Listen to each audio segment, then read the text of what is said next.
Varicose veins కి సరైన చికిత్స కోసం సంప్రదించండి ఎవిస్ హాస్పిటల్. నమస్తే, మీరు చూస్తుంది సుమన్ టీవీ. నేను మీ కీర్తి. నాతో పాటు ప్రముఖ ఆధ్యాత్మికవేత్త అనంతలక్ష్మి అమ్మ గారు ఉన్నారు. నమస్తే అమ్మా. నమస్తే తల్లి. రథసప్తమి వచ్చేస్తోంది. అవునమ్మా. సో ఈ రథసప్తమి రోజు మనం ఏం చేయాలి? సూర్యుడు ఆరోగ్యాన్ని ఇస్తాడు కదా, మనం ఆ రోజు సంవత్సరం అంతా సరిపోయేలా ఆరోగ్యాన్ని, విటమిన్ డి మనం పెట్టుకోవాలంటే ఎలా సద్వినియోగం చేసుకోవాలి? ఆరోగ్యం భాస్కరాది చేత అన్నారు. ఆరోగ్యం సూర్యుడి వల్లే వస్తుందమ్మా.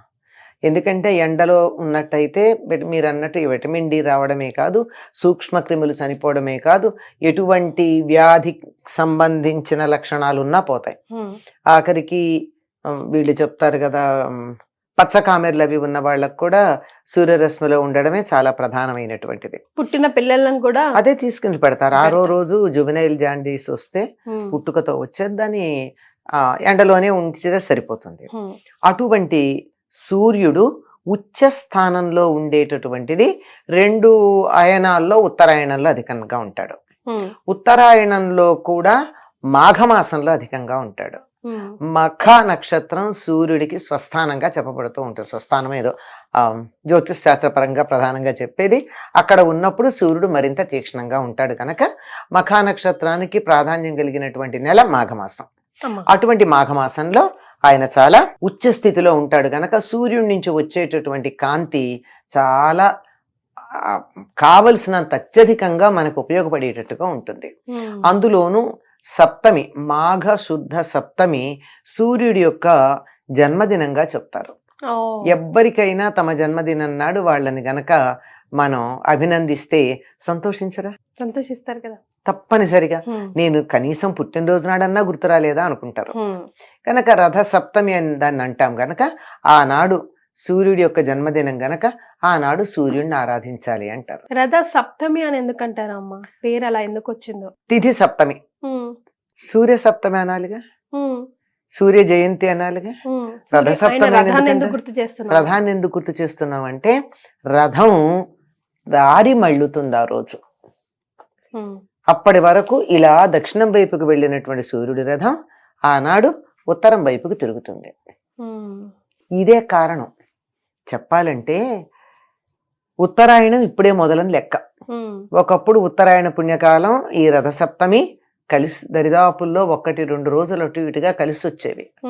తర్వాత మార్పుల వల్ల ఉత్తరాయణ పుణ్యకాలం వెళ్ళిన కొద్ది రోజుల తర్వాత రథసప్తమి వస్తుంది. కనుక సూర్యుడికి ప్రధానం రథం. సూర్యుడు 365 రోజులు 24 గంటలు ఒక్క క్షణం విశ్రాంతి తీసుకోకుండా పనిచేస్తాడు కదమ్మా. అలా పనిచేశాడంటే పనిచేసేవాళ్ళు బాగానే చేస్తారు. కొంతమంది ఉంటారు కదా, వర్కాలిక్స్ అంటారు, అలాంటి వాళ్ళు చేస్తారు. కానీ వాళ్ళకి తోడుండే వాళ్ళు ఎలా ఉండాలి? వాళ్ళకి సహకరించేవాళ్ళు ఎంకరేజ్ చేస్తూ కాదు, ఎంకరేజ్ చేయడం కాదు, సహకరించాలి. సహకరిస్తూ ఉండాలంటే ఆయన అట్లా తిరగాలంటే ఆయనకి సహకరించేది ఎవరు అంటే రథం. రథం మీద ఉన్నటువంటి రథసారథి. వాళ్ళిద్దరూ గనక సరిగ్గా ఉంటేనే సూర్యుడు 365 రోజులు 24 గంటలు పని చేయగలుగుతాడు. కనుక రథం యొక్క దారి మళ్ళినటువంటి రోజు గనక ఆ రథానికి సంబంధించిన విశేషం ఉంది గనక దీని రథసప్తమి అంటారు. అంతేకాదు సూర్య రథం కూడా విశిష్టమైంది. ఏకచక్రధరం రథం దేవం. ఏకచక్ర ఉన్నటువంటి రథం అది. ఒక చక్రం, 2 చక్రాలుంటే ఇలా నడుస్తుంది. ఒక చక్రం ఉందనుకో, ఎంతసేపు తిరిగినా గానుగద్దులుగా ఇట్లా తిరగాల్సిందే. సూర్యుడు వర్తులాకారంలో తిరగడానికి ఒక్క చక్రం ఉండడమే కారణం. దీనికి 7 గుర్రాలు ఉన్నాయి. ఈ 7 గుర్రాలే 7 రంగులు సూర్యకిరణాల్లో ఉండేవి. వాటి పేర్లు కూడా ఆయా రంగులకు సంబంధించినవే ఉంటాయి. సప్తాశ్వరథమారూఢం, ఆయన గురించి సూర్యుడి గురించి చెప్పేది అదే కదా. 7 గుర్రాలు ఉన్నటువంటి రథాన్ని అధిరోహించినవాడు. పైగా ఈయనకున్న ఒక పెద్ద విశేషం ఏమిటంటే అసలు తలుచుకుంటే గుండె ఆర్ద్రమైపోవాలి. కాళ్ళు లేనటువంటి వాడిని రథసారథిగా పెట్టుకున్నాడు. ఈ రోజుల్లో మనం ఏమంటాం? దివ్యాంగుడు, ఫిజికల్లీ ఛాలెంజ్డ్, Yes. ఒకప్పుడు హ్యాండిక్యాప్డ్ అనేవారు, ఇప్పుడు ఛాలెంజ్డ్ అంటున్నారు. ఫిజికల్లీ ఛాలెంజ్డ్ అని అనకూడదు. ప్రతి వాళ్ళకి కూడా ఒక అవయవంలో ఏదైనా లోపం ఉంటే సమ్ టోటల్ ఉండేటటువంటి ఎనర్జీ ఇంకో చోట పనిచేస్తుంది. లోప దీర్ఘత అంటారు తెలుగులో, కాంపెన్సేటరీ లెంగ్దెనింగ్ అంటారు ఆంగ్లంలో. ఇక్కడ ఈయనకి కాళ్ళు లేవు గనక ఆ కాళ్ళకు ఉండాల్సిన శక్తి ఎక్కడ ఉండాలి? చేతులకు ఉంది. అది గుర్తించి తన రథానికి సారథిగా పెట్టుకున్నాడు. ఎంత విశేషమమ్మా! సూర్యుడు రథానికి ఉంది విశేషం. అందుకని సూర్యుడితో పాటు ఆయన పేరు చెప్పాలంటే సూర్యుడు అని చెప్పడానికి ముందుగా రథాన్ని గురించి చెప్తారు. ఆ రథం ఎంత విశేషమో, ఒక్క చక్రం ఉంది, 7 గుర్రాలు ఉన్నాయి. 7 గుర్రాలు 7 రంగుల్లో ఉండి వేగంగా వెడుతూ ఉంటే ఒకే రంగుగా కనపడతాయి, ఏ రంగు లేకుండా కనపడతాయి. తెలుపు కూడా కాదు, అసలు రంగు లేదు. ఇప్పుడు స్ఫటికానికి ఏ రంగు ఉందని చెప్తాం? తెల్ల కాగితం తెలుపు, స్ఫటికము వజ్రము రంగు ఏం లేవు వాటికి, ట్రాన్స్పరెంట్ గా ఉంటాయి. ఆ రంగు సూర్యరశ్మి కూడా అలా ఉంటుంది. ఈ 7 రంగుల యొక్క సమ్మేళనం వల్ల రంగు లేనటువంటి స్థితికి ప్రదర్శిస్తూ ఉంటాడు. మరి రథానికి ఇంత ప్రాధాన్యం ఉంది కదా. ఇంకొక్కటి బాగా గుర్తుంచుకోవాల్సిన, సనాతన ధర్మంలో, మన దేశంలో, మన సంప్రదాయంలో ఋషులు చెప్పినటువంటి ప్రకారం అసలు అంగవైకల్యం అన్నది ఒక లెక్కే కాదు. ఒకటి లేకపోతే రెండోది పనిచేస్తుంది, దాన్ని ఉపయోగించుకుందాం. లేని దాని గురించి ఆడవడం దేనికి? అది ఇప్పుడు ఈ మధ్యలో వచ్చింది, పూర్వకాలం లేదు మనకి. ఏదున్నా ధృతరాష్ట్రుడు కళ్ళు లేవు, ఏమన్నా బాధపడ్డారా? కరెక్టే కదమ్మా. ఏం లేదు, దేనికే లేదు. ఒకటి లేకపోతే ఒకటి ఉంది కదా. బుద్ధి లేకపోతే బాధపడాలి గాని ఇంకేం లేకపోయినా బాధపడక్కర్లా. అంచేత ఎంత అసలు సూర్యుడు రథానికి సారథిగా చేసుకున్నాడంటే ఊరువుల దగ్గర నుంచి లేదు, మొండెమే ఉంది ఈ పైన. దానివల్ల ఆ శక్తి చేతులకు ఎక్కువ ఉంది. చూడండి, వినపడని వాళ్ళు కంటి చూపుతో గమనిస్తారు అవతల వాళ్ళు ఏం మాట్లాడుతున్నారు. కళ్ళు లేని వాళ్ళు శబ్దాన్ని బట్టి గమనిస్తారు. అట్లాగే కాళ్ళు లేని వాళ్ళు చేతులకు బలంగా ఉంటాయి, దాన్ని ఉపయోగించుకున్నారు. ఇది సూర్యుడు రథానికి ఉన్నటువంటి విశిష్టత. అటువంటి రథాన్ని అధిరోహించి చక్కగా ఒక్క క్షణం కూడా విశ్రాంతి లేకుండా, ఒక్క క్షణం కూడా ఆలస్యం అనేది లేకుండా, తొందరపాటు అన్నది లేకుండా, ఎప్పుడు ఎక్కడ ఉండాలో అక్కడ అప్పుడు ఆ సమయానికి చేర్చేస్తాడు. కనపడుతూ లోకానికంతా మేలు చేస్తూ అందరికీ సహాయం చేసేటటువంటి వాడు సూర్యుడు. అటువంటి సూర్యుడి నుండే సమస్తమైన శక్తి ఉద్భవిస్తోంది. సౌరశక్తి అని కదా ఇప్పుడు వాడు చెప్తూ ఉన్నారు. మనం ఆహారం తింటున్నామంటే చెట్ల నుండి ఆహారం వస్తుంది. చెట్లకు ఆ శక్తి ఎక్కడొచ్చింది? పత్రహరితం తయారు చేసుకోవడం వల్ల. పత్రహరితం ఎలా వచ్చింది? సూర్యకాంతి వల్ల. మళ్ళీ అక్కడికే వచ్చాం. తినే ఆహారం గాని, మనకు ఉండేటటువంటి మంచినీళ్లు కావాలంటే సూర్యుడే గతి. ఎట్లా? బురద నీళ్ళని, సముద్రంలో ఉన్న ఉప్పు నీళ్ళని వేసవి కాలంలో ఆవిరి చేసి తీసుకుని వెళ్ళి స్వచ్ఛమైన నీళ్లు మాత్రమే మనకి వర్షాకాలంలో ఇస్తాడు. నీళ్లు కావాలంటే సూర్యుడు ఆధారం, ఆహారం కావాలంటే సూర్యుడు ఆధారం, శక్తి కావాలంటే సూర్యుడు ఆధారం. ఇంకేదైనా చెప్పండి, ఊరికే 3 ఉదాహరణలు చెప్పాను నేను.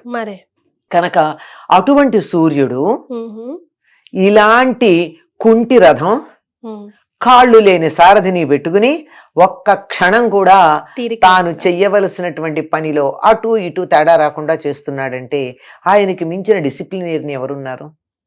అంతకు మించిన పంక్చువల్ ఎవరున్నారు?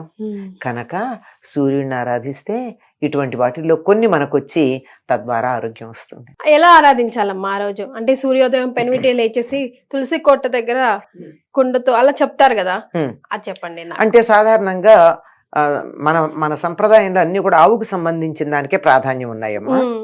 మనకి గొబ్బిళ్ళు పెడతాం కదా సంక్రాంతికి, ఆ గొబ్బిళ్ళని పిడకలుగా కొడితే ఆ పిడకలు తెచ్చి అక్కడ దాలిగా రాజేసి తులసికోట దగ్గర దాని మీద గిన్నె పెట్టి ఆ గిన్నెలో ఆవు పాలు పోసి ఆ గిన్నెను కూడా శుభ్రం చేసి దాన్ని పూజిస్తాం. దాని చుట్టూత గంధము కుంకుమ పెట్టి. అలా ఏంటమ్మా, మట్టి మనం ఇత్తడి పాత్ర లేకపోతే మట్టి పాత్ర గతి లేక మట్టి పాత్ర వాడతాం. దాన్ని పెట్టి దాన్ని చక్కగా పసుపు అది పెట్టి అదే గంధము కుంకుమ పెట్టి దాన్ని పూజించి అందులో పాలు పోసి ఆవు పాలు పొంగుతూ ఉంటే అందులో నేతితో తడిపిన బియ్యం వేసి, అంటే బియ్యం మనకు ఈ రోజుల్లో మార్కెట్లోంచి తెచ్చుకుంటే కడగాల్సి ఉంటాం, తప్పదు. Yes. కడిగిన తర్వాత అయినా సరే దాన్ని నేతితో ఇట్లా అని అలా నేతితో ఆ బియ్యాన్ని అందులో వేసి, అంటే పాలు పొంగాక వేయాలి, వేసి బాగా ఉడికిన తర్వాత అందులో బెల్లం వేసి సూర్యుడికి నైవేద్యం చేయాలి. ఇందులో జీడిపప్పులు ఇట్లాంటివి ఏం వేయరు. అసలు సూర్యుడికి మెత్తగా పరమాన్నమే పెడతారు, ఎందుకంటే ఆయనకు పళ్ళు లేవు కదా, నిజమే. అందుకే జీడిపప్పులు అట్లాంటివి వెయ్యరు. ఇవన్నీ యాలక్కాయలు మాత్రం దంచి వేస్తే వేయొచ్చు. దీన్ని ఏం చేస్తారంటే ఉడికిన తర్వాత చిక్కుడాకులతో రథం చేసి పెడతారు. చిక్కుడుకాయలు అంటే 2 చిక్కుడుకాయలు తీసుకుని ఇటు ఇటు పుల్లలు గుచ్చితే ఒకటవుతాయి. అట్లాంటివి 7 తయారు చేసి ఒకదాని మీద ఒకటి పెడతారు. అన్ని 7 సంఖ్య కదా సూర్యుడికి సంబంధం. సప్తమి నాడు 7 గుర్రాలు, ఇవన్నీ కూడా 7 సంఖ్య ఆయనకి ప్రధానం. ఆ గుర్రానికి కూడా 7 ఒకదాని మీద ఒకటి పెట్టి దాని మీద చిక్కుడాకులు పెట్టి ఈ పరమాన్నం చిక్కుడాకుల్లో పెట్టి నైవేద్యం పెడతారు. ఓకే, సో రథం మీద ఆయన కూర్చున్నట్టు మనం నైవేద్యం చిక్కుడాకులతో పెట్టాలి. ఈ చిక్కుడాకులు అంటే 3 ఆకులు కలిసి ఉంటాయి కదా, ఈ చిక్కుడుకాయల రథం ఏమిటో, ఈ చిక్కుడాకుల్లో పెట్టడం ఏమిటో, ఇది మాత్రం దీనికి ప్రత్యేకమైనటువంటి విషయం ఏమీ లేదు, కానీ సంప్రదాయంగా వస్తోంది. ఈ చిక్కుడుకాయలకి చిక్కుడు పాదుకి సూర్యుడికి ఏమో సంబంధం ఉందనుకుంటా, అది ఆయుర్వేద వైద్యులు చెప్పాలి.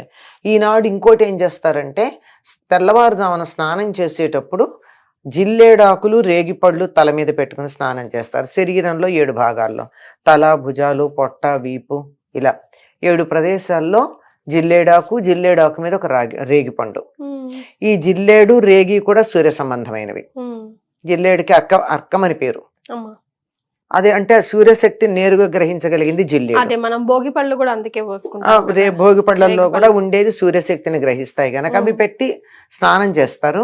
ఈ రోజు ఎందుకో మరి ఈ చిక్కుడుకాయల రథము చిక్కుడాకుల నైవేద్యం పెట్టడం ఉంది. ఇంకొకటి ఏం చేస్తారంటే ఈనాడు దేంతో తరిగిన కూర తినరు, కత్తి వాడరు. దానికి కూడా కారణం లేదు, తెలియదు. ఆ రోజు చిక్కుడుకాయలు అయితే గోరుతో ఒలిచి తీసుకుంటారు కదా, ఈ రోజు తప్పనిసరిగా చిక్కుడుకాయ కూర తినాలి గనక కత్తితో తరిగింది తినకూడదని చెప్పారని నేను అనుకుంటున్నా. కానీ చిక్కుడుకాయ తింటారు. ఈ చిక్కుడికి సూర్యుడికి ఎక్కడో ఏదో సంబంధం ఉన్నట్టే కనపడుతూ ఉంటుంది. ఇవి ఆ రథసప్తమి నాడు చేసేది. పైగా సూర్యుడికి ఎరుపు రంగు చాలా ఇష్టం గనక ఎర్రని పూలు, తర్వాత ఎర్రచందనం వాడతారు. మనం మామూలుగా దేవుడికి ఏం వాడతాం, మామూలు హరిచందనం వాడతాం, పచ్చగా ఉండేది. కానీ సూర్యుడికి మాత్రం ఎర్రచందనం వాడతారు. ఆయన చందనం కూడా ఎర్రచందనం, వేడి కదా, అది చేస్తారు. సాధారణంగా ఇలా చేసుకుంటారమ్మా. తెలుగు వాళ్ళు చేసుకునే పద్ధతి ఇది. ఒక్కొక్క ప్రాంతం వాళ్ళు ఒక్కొక్క రకంగా చేసుకుంటారు. సో ఇదన్నమాట రథసప్తమి విశేషాలు. ఇలా గనక చేసుకున్నట్టయితే చాలా ఆరోగ్యకరంగా ఉంటుంది అని చెప్తారు, ఆరోగ్యప్రదంగా ఉంటుందని చెప్తారు. చాలా సంతోషం అమ్మా, ధన్యవాదాలు. నమస్తే.